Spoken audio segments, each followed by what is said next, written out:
और अगली खबर सासाराम से है, जहां कूड़े के ढेर पर फेंकी गई एक नवजात को लोगों ने समय रहते बचा लिया।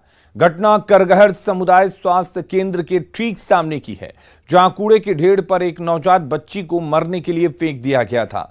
हालांकि बच्ची के रोने की आवाज सुनकर लोग पहुंचे और उसे उठा लिया और उसे सामुदायिक स्वास्थ्य केंद्र में भर्ती कराया, जहां जांच के बाद बच्ची को पूरी तरह से स्वस्थ पाया गया। सीएचसी प्रभारी का आरोप है कि पास में ही कई निजी नर्सिंग होम चल रहे हैं और आए दिन इस तरह की घटना यहां सामने आती है। कई बार कार्रवाई भी हुई है, लेकिन स्थिति नहीं बदल रही है। सामने निजी नर्सिंग होम लोग भी चलाता है, जो हम लोग बराबर छापा मारते हैं, बंद करवाते हैं, फिर चालू हो जाता है ना। तो कहीं से तो लावारिस बच्चा फेंक के चला गया हुआ। नार और हम लोग बच्चे को ले आए हैं, अस्पताल में उसका इलाज किए हैं। नार और उसका नहीं कटा हुआ था, उसको काट दिया गया है और बच्ची अभी स्वस्थ। और बड़ी खबर का रुख करते हैं। एक दिन में रिकॉर्ड टीकाकरण हुआ है। बिहार में कल 22,50,000 के करीब लोगों को टीका लगा है।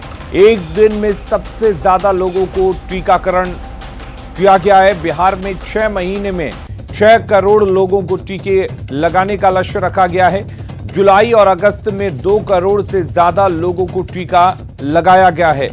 सीएम नीतीश कुमार ने ट्वीट कर लोगों का आभार जताया है।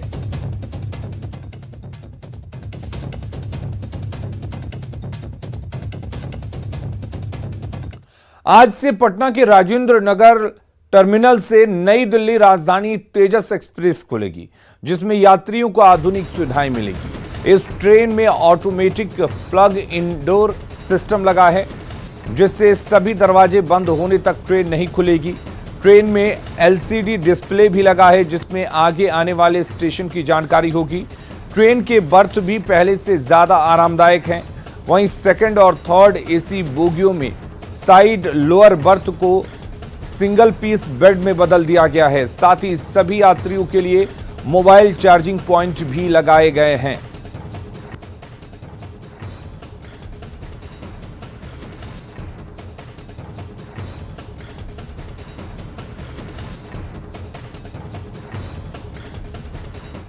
बिहार के लघु सिंचाई मंत्री संतोष मांझी ने दिल्ली में नागरिक उड्डयन मंत्री ज्योतिरादित्य सिंधिया से मुलाकात की और गया एयरपोर्ट से उड़ानें चालू करने की मांग की। उन्होंने कहा कि दिल्ली से हर दिन एक उड़ान होनी चाहिए, साथ ही पटना और दरभंगा से भी गया के लिए उड़ान होनी चाहिए।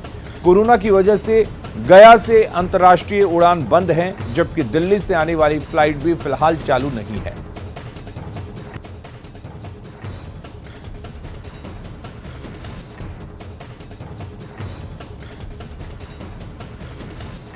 तो पहले कोरोना से पहले जो महामारी थी, उससे पहले एयर इंडिया की फ़्लाइट दिल्ली से गया की रोज़ होती थी, लेकिन अभी तक नहीं फिर से चालू हो पाई है।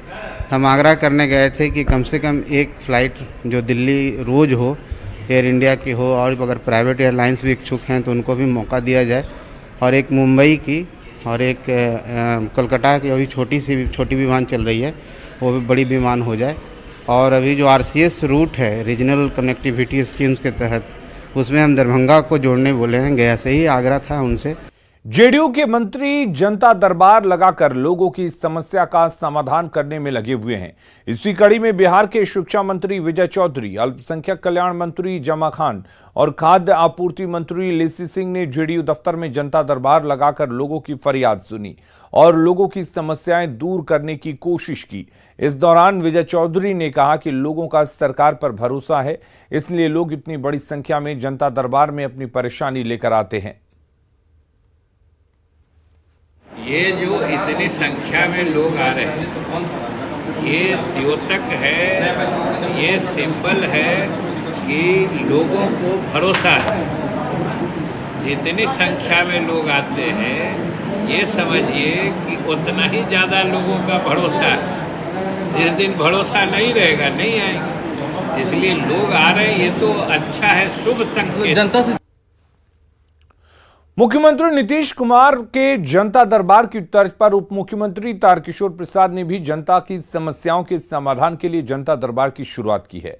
पटना में अपने आवास पर तारकिशोर प्रसाद ने जनता दरबार लगाया, जिसमें बड़ी संख्या में लोग अपनी समस्याओं को लेकर पहुंचे। उप मुख्यमंत्री ने एक एक फरियादियों की समस्याएं सुनी और उसको दूर करने की कोशिश की।